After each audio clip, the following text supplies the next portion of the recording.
Most of Utah's congressional delegation was in attendance. Only Representative Chris Stewart had to sit it out.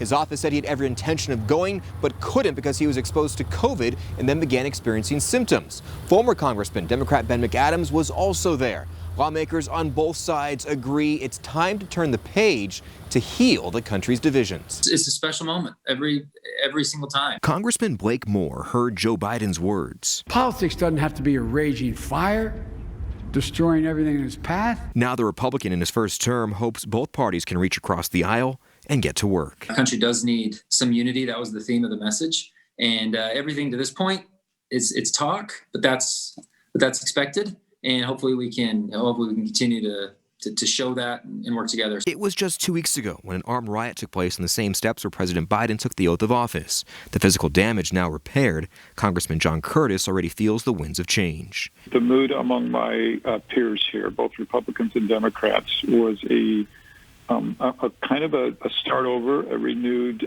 goodwill. This was the third inauguration now former Congressman Ben McAdams has attended, one that was unlike any in the past. Sparse attendance because of the pandemic, surrounded by 25,000 men and women in uniform, National Guardsmen, really meant that the crises that we're facing as a country were very visible. As he watches as a private citizen, now is a time for healing. He knows lawmakers face a turning point. Are we going to double down on the divisiveness and the partisanship that's defined Washington, or are we going to be able to heal and to move forward? The answer to that question may determine where the country goes from here. What's going to take is a lot more listening. I asked McAdams if he'd accept a role in the Biden administration. He said his family loves living in Utah, but if there's a place where he can serve the public, he'd heed that call.